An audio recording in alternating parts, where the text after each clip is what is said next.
All right, so anybody ever been envious? Oh, yeah. What does the word envy mean to you? Jealousy. Okay. Jealousy. What else?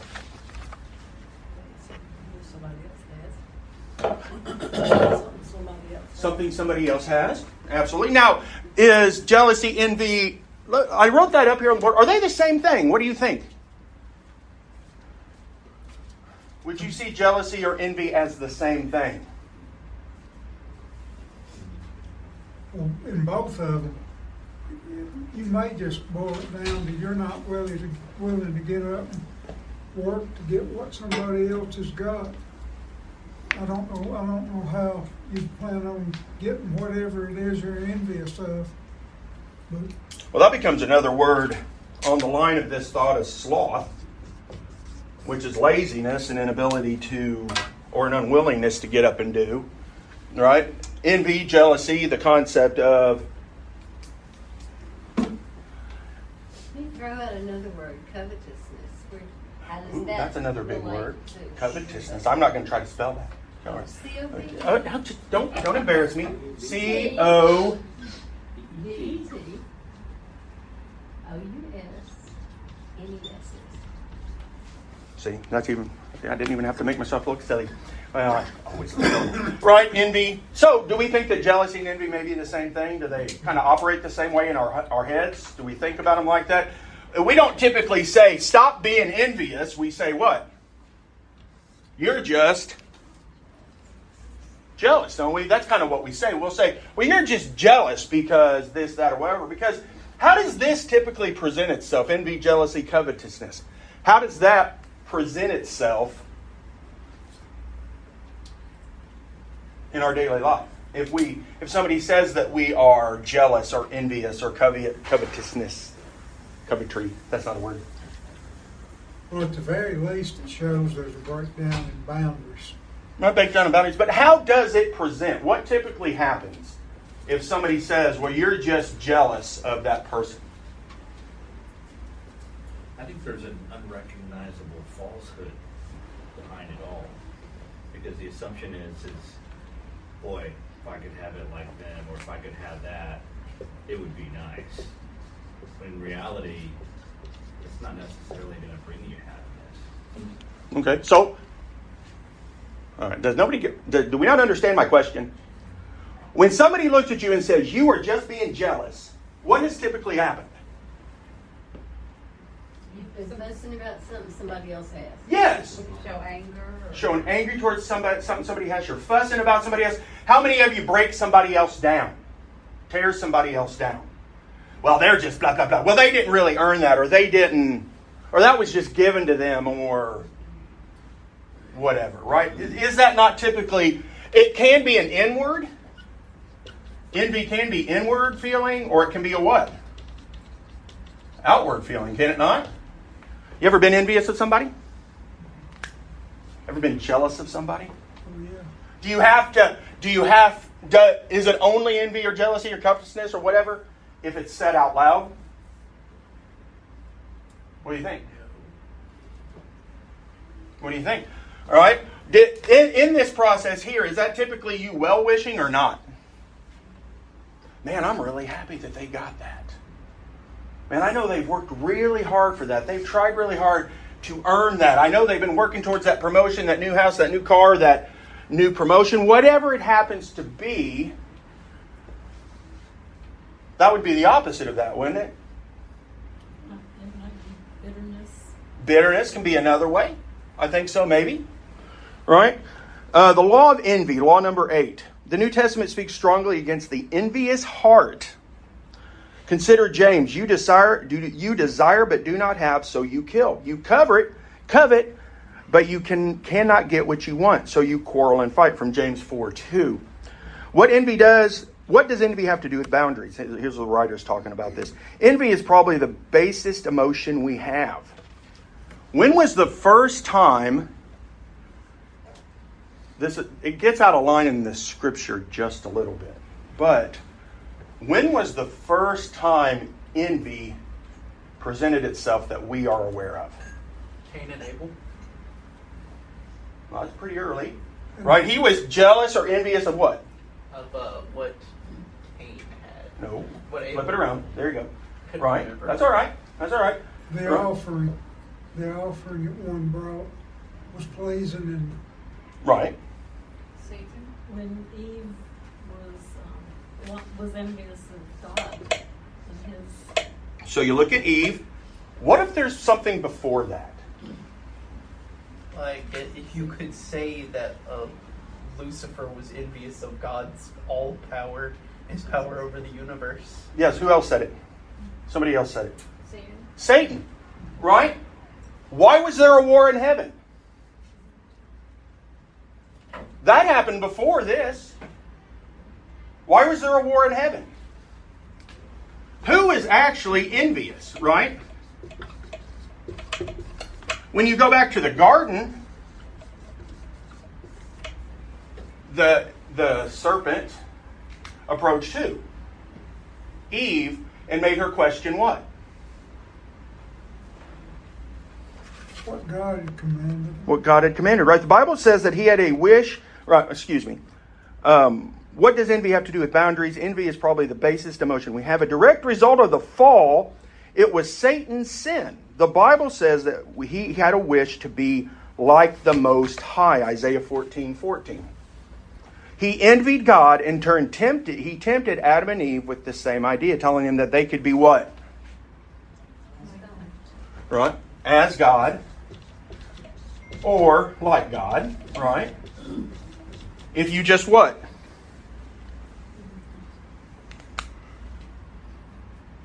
Satan and our parents, Adam and Eve, were not satisfied with who they were and could rightfully become. They wanted what they did not have, and it destroyed them. Envy defines good as what I do not possess and hates the good that it has. And so, we are envious of what we want, of what we what? What we don't have. So, why is envy a problem in boundaries? Is it wrong to want something? Is it wrong to look at, say, somebody's house or somebody's car or somebody's job or somebody's promotion or somebody's whatever? Or is it wrong to say, man, I really like that. I really like their house. I really like their car. We're talking physical things. They're not always just physical things. But you ever looked at somebody, man, I wish I could speak like them. Or man, I wish I had that servant heart that they have, or whatever that happens to be. We can be envious or jealous, but is it necessary envy or jealous just because we wish we were something like that or had something like that? David was envious of another man's wife. All right, turned to sin on his part. His was actually envy or jealousy. All right, what else? I feel like it's not wrong to want what others have, but if it drives you to think like, oh man, I wish they fell down the stairs so I could get whatever they have. For instance, if they I don't know, if you're envious of someone's job, I wish they got hurt and had to Man, I wish they could make a mistake and Yeah, they get something like fired that. so I could have it. That's an interesting way to put that. I like that. Well, I kind of go along with Timothy. I think it goes from oh, it would be nice to have something like that to well, they don't deserve it more than I should have that more than, or I should be in that situation better than, they don't deserve it more than I do, or I deserve more. I think when you cross that line from oh, that would be nice to I deserve more than they do, or they shouldn't have it. From well-wishing to what? I guess the What'd you say? Ill wishing. No, it could be ill-wishing. That's a good word. Ill-wishing. I don't think that's a word. That's okay. You know, We're making up things today. It's all right. the thing Like, about it is, from the outside, living in that big house may seem good and all that, but you don't know what they're going through every month to keep that house. Okay, so an interesting thought on that. Anybody ever thought that? Man, they got a really nice house, but then I wonder what it takes to keep that house up. I wonder what it Insurance. costs to manage that. Insurance, electricity, Taxes. all the things, right? I worked for a delivery company when I was in high school, and we did parties at different locations. We did a lot of Indy 500 parties. We did parties for the vice president at the time. We did parties at all these huge houses up in an area called Carmel. or Geist, right? And this was one of these reservoirs, and they tend to build what kind of houses around reservoirs? Multi-million-dollar homes. I mean, 10, 20, 30 million-dollar homes. Well, we go to these houses to set up parties at these for whatever random reason these parties were. And you pull up to these houses and they're gated. You got to get in the gated community. The guy who owned Lucid Technologies was in Carmel, Indiana, and we'd go drop stuff at his house, and you had to go through it. You had to push the button and get buzzed in, and then you had to drive really slow. The people who own the company that owns, I can't think of the name of the company, that owns Cool Springs Gallery up in Nashville, their corporate headquarters was in Indianapolis at the time, and we would go out to his house. He had a golf course on his house. A professionally designed Arnold Palmer golf course on his property. That's how much money in this house was. Here's the interesting thing about these houses. You're looking at them, you're going, wow, blah, blah, blah, blah, blah. You know what? Nobody was ever there. And when you went in the house, it was somewhat sparsely decorated. And from my understanding of a lot of these houses, they may have decorated the first floor, but the rest of the floors were what? Empty, because they couldn't afford to decorate the rest of the house, but it was all about the way it looked, right? And then they had to spend so much time doing what? Working. They had to work so much that they really never got to enjoy it. Most of those houses had 2 people living in them.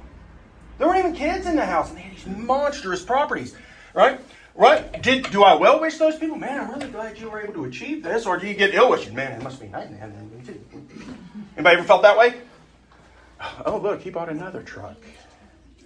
Oh, look, he bought the newest, whatever it is. Sam, what is it? The newest Silverado with the set bumpers and the whatever.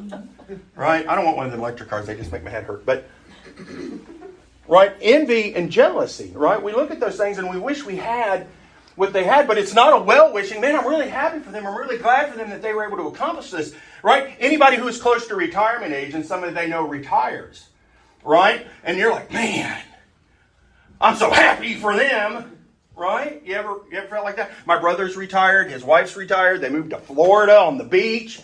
I'd hate it if they got bit by a jellyfish. That would just be awful. You want to well wish them, but then you got a little ill wish for them too, right? The jealousy. Right, there's a little bit of fun in that, but there's also, you can wish somebody that. You can wish you had something like they had, but when does it become envy or jealousy?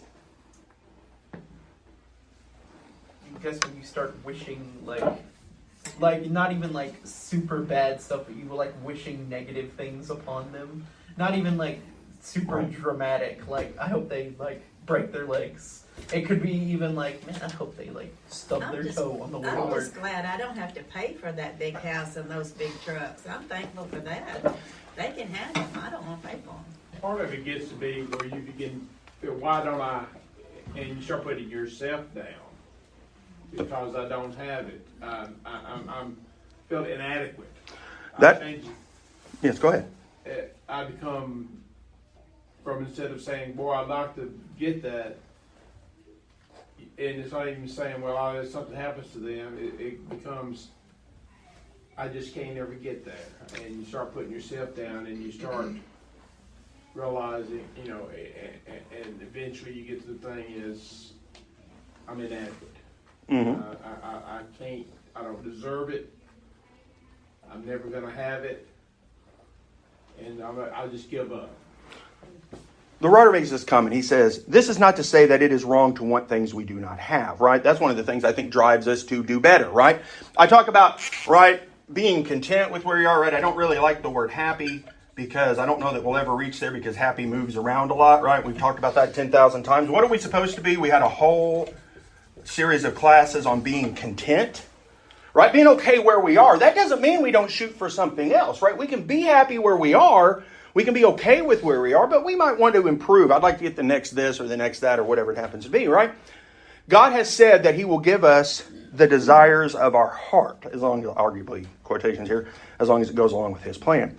The problem with envy is that it focuses outside our boundaries onto others. If we are focusing on what others have or have accomplished, we are neglecting our responsibilities and will ultimately have an empty heart. Look at the difference in Galatians 4. Each one should test their own actions. Then they can take pride in themselves alone without comparing themselves to someone else. Now listen to that. Each one should test their own actions. What's that mean to you? When you put something to the test, what are you doing?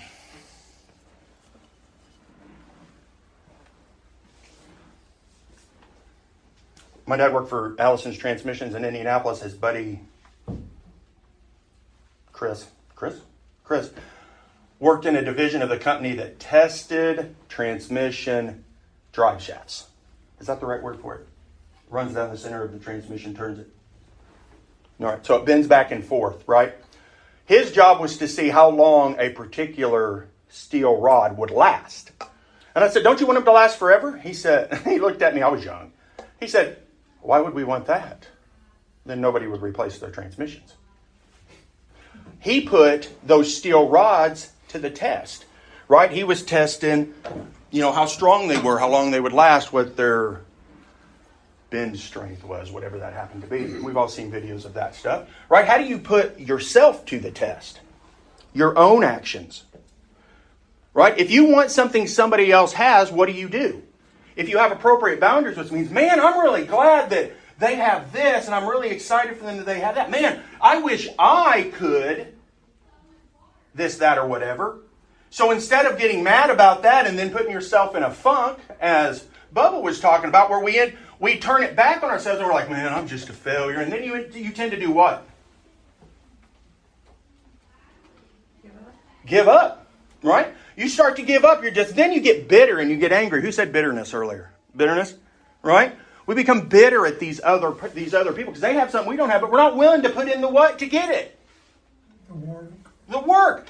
The time, the energy, the money to get there, whatever it happens to be. I'd like to be an EMDR therapist, right? But it costs about $1,400 to get certified in that.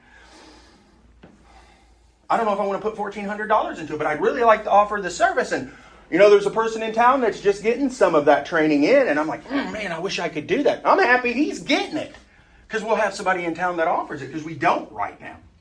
But I'm not mad at him or upset with him or wish him to fail on it. I'm actually happy he's getting it. Right? But it pushes me to say, what, if he can get it, then maybe I can go ahead and. What is EMDR? It's a type of trauma therapy. And so, what do we do with that, right? I keep a quote I had written it down by Theodore Roosevelt. Is comparison is the thief of joy. Mm-hmm. Because what does it do? It steals your joy. Because you no longer are happy with what?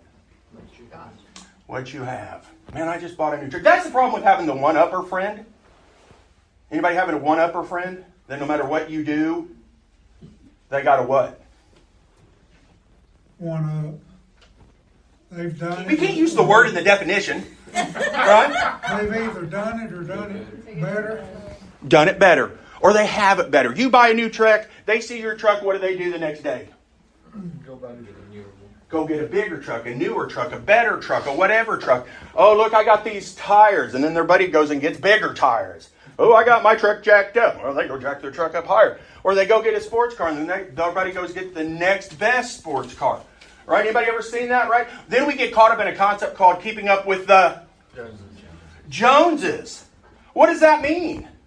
We are never satisfied with where we are. We're not happy with our situation. We become jealous of what our neighbor, the Joneses, has, and we've got to try to keep topping them. What's that do to us? Where does your focus become?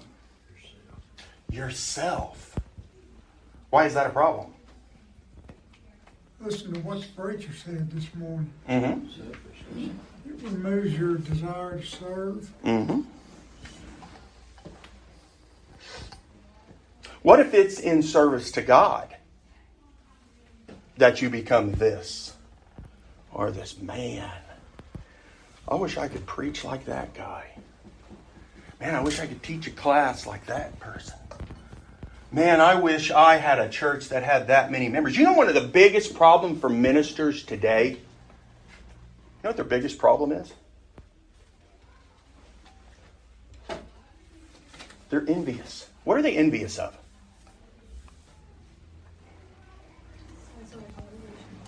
Say that again. Size of the congregation. Size of the congregation. Man, look at their new building. Man, I wish my new building had a coffee shop in it, and a gymnasium, and a bookstore. Man, I wish my podium would rise up out of the center of the stage and flash and screens and smoke and light. Man, I wish it could do all Taylor that. Swift concert. then. Huh?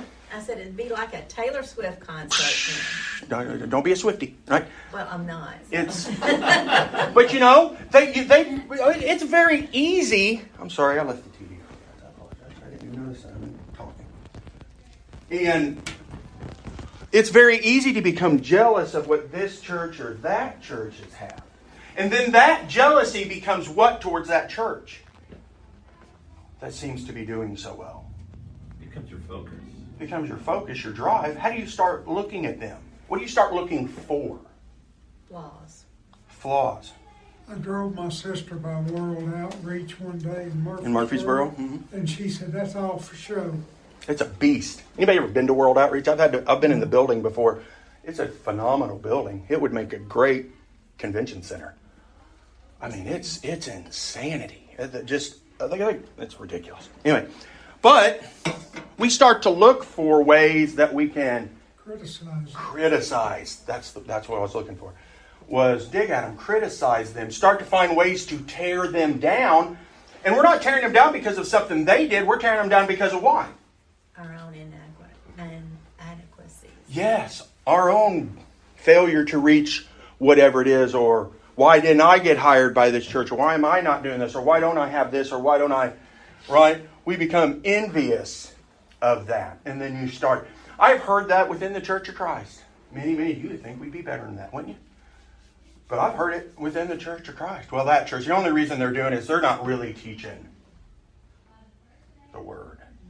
Oh, they've really went worldly with their teaching. They let a lot of things pass that God wouldn't let pass.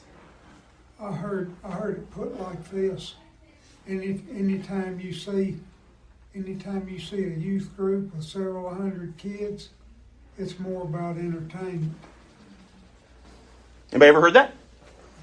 Don't raise your hand. Anybody ever said that? And they say it without any knowledge of what's being taught. Never attended there. Anybody ever heard that Washington Street gets kind of a raw deal outside of our building? Anybody ever heard that? If you've not heard it, you don't talk to people, right? Why do you think that is? Jealousy. Do you know most of the churches in this county are an offshoot of who? This congregation. Now, churches like Mimosa are not. You know, they're historical community churches. But if you look at the two other larger churches in the community, they are direct splits from this congregation because of some kind of anger or frustration. And then, what happens? Division.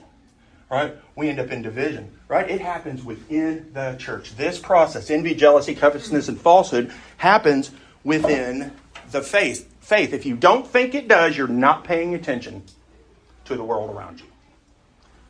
Right? We are called not to be envious. Actually, I would argue we are called to congratulate or build up our brother or sister in their accomplishments, whatever that happens to be.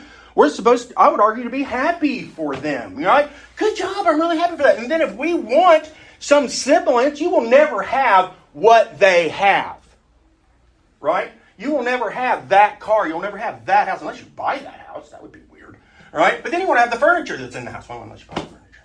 Then you won't have the personality of the house because that'll change. Right? Because when one person moves out and another person moves in, it changes the personality or the energy of the house. Right?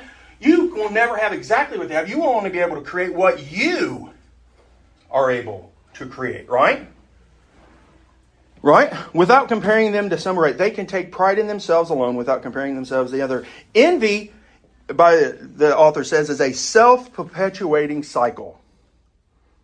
Boundaryless people feel empty and unfulfilled. Why would that be a boundaryless person? What do you think?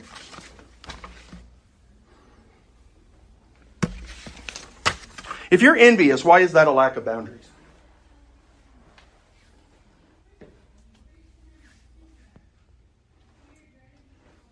You're always going to tear down. You're not going to build up. Okay, well, that's an action of the boundarylessness. Do you have a boundary for yourself? I am not going to discount myself. Bubba was talking about this a little bit. Discount myself because I don't think I measure up to somebody else. And if I don't feel like I'm doing what I should be doing because I'm not at this point, what do? I don't look out and blame the world because I didn't get there. Well, that's just because he's in a new community that his church is doing so good. Or that's just because, he's preaching Satan and not Jesus in his church, and Satan's blessing them and not God. And no. We look at it and say, man, I wonder if we can bring people to God like that. And so you know what? If I want a house like that, that means I have to understand how I have to put myself forward to get that. If I want to have the knowledge, anybody know somebody that can quote the Bible verse for verse? Sherry talks about an old man that went to her church at Feigning Heights in Huntsville when she was growing up. And he had went blind at some point. But before he had went blind, he had memorized the Bible cover to cover. And you could name a verse, he could tell you exactly. And in the King James Version. That's even harder, right? But he had memorized the Bible. And so when he was listening to a sermon or whatever it happened to be, he could... Who would like to be like that? Nobody raises their hand to that. I know people Right? that have memorized books like the Book of James. Right? This guy knew the whole Bible. Man, I'd really like to be like that. Well, that's just because he had some special gift from God, memorization. He probably had that memory thing that he had what do they call it? Eidetic, photographic memory. What's the word? Eidetic. Eidetic, right? He had photographic memory. If he saw it, he memorized it, right? And it was like he was looking at that image every time he thought about it. You could give him a page in the Bible that he used. He could tell you every word on that page, right? Well, that's what he had because God blessed him with that. That's why. And so that's really envy. I'm envy of maybe a gift he has. Instead of saying, you know what? If I want to memorize the Bible, then I need to either read up on how to memorize correctly, and then I have to do what? Put in the effort, right? Part of the boundarylessness of it is we're not willing to put in the effort to get what we feel we are entitled to. Who hates that word? I do. Right? We don't, and then we get mad at the person who has it. Right? So the boundaryless of it comes that we are not willing to put in the time to get it. What was Satan's sin? He wanted To be like God. He wanted to be like God, and look what it did. Look what it cost Satan. That might sound like a weird thing to say, but at one time Satan was what? He was an angel. And there were whole legions of angels that went with him. He was a beautiful angel. Look what it cost him. His envy and jealousy cost him. What will it cost you? What will that cost me? Right? We all search for a thing called joy. The envious person lacks what?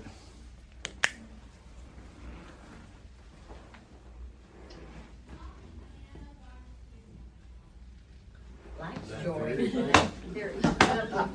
Can I get a class that responds? They lack joy. Because they cannot be content with what they don't have. Right? I talk about my cell phone sometimes. I really like my cell phone. It's up here doing the recording for us today. I really enjoy my cell phone. I like to have the newest equipment out there. For the first time ever, Sherry has a newer phone than me. Oh. Man, and I like to be an early adopter to some things. But she's like, my phone was like 9 months old because it's Caitlin's fault that I ended up with this one. And then she went out and got that one. And then she says, this is the first time ever I have a newer phone than you. So she did what? She was all prideful. It's one of the other 7 deadly sins, right? I know 7 deadly sins aren't necessarily spelled out in Scripture like these are the 7 deadly sins. But there are 7 things, what? That God, what's the word? Abomination. Hates. Hate is a very, very powerful word. I think of the word hate in a context of If you hate somebody, you wish they were dead or never existed. To hate somebody feels like that. God hates these 7 behaviors that we have. They're not actions.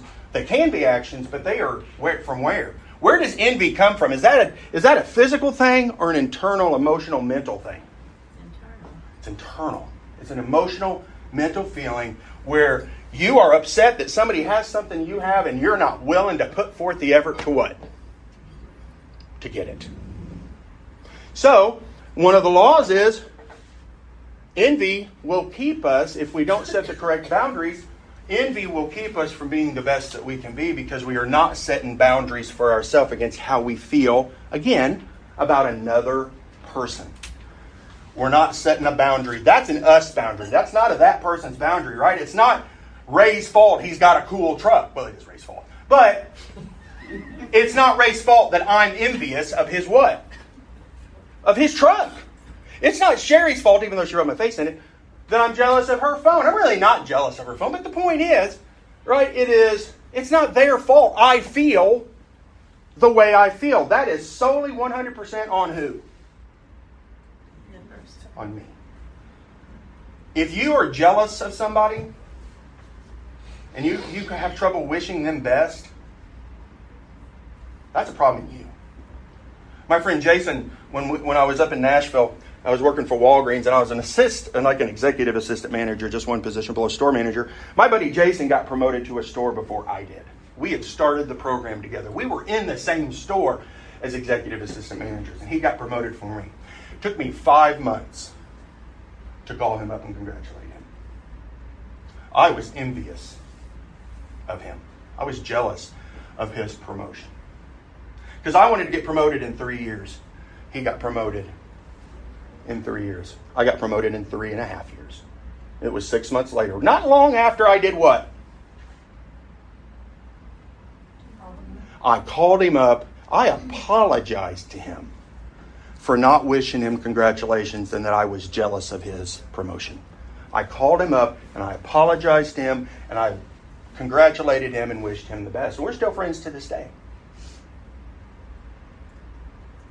It's like the next day I got what? I got promoted. Had no idea it was coming. It was almost like God was waiting for me to what? Apologize. To make it right. To make it right. To understand what was going on inside of me. If we understand this, things in our life will change dramatically and drastically. And that 4-letter word, envy, that's tearing this country apart right now. Student loans. It's even more base than that. It's between the haves and have-nots. Right? We create envy within culture. We create envy within age groups. We create envy within colors of skin. What is his name? Vadi Bakum says, we are not black and white. We just have different levels of melatonin in our skin. We are exactly the same other than melatonin content. And if you look at Tammy's swarthy skin and my pure white skin, we have different melatonin tones. Ray's. We all have different... Anyway, that creates... Man, I wish ladies, how many of you I don't think guys do this as much, but ladies, how many of you growing up wish you could get a tan like that girl? Or had hair like this girl? Man, I wish my hair was naturally curly. And then the girl with naturally curly hair says, man, you don't want it on a humid day. And you're looking like a chia pet, right?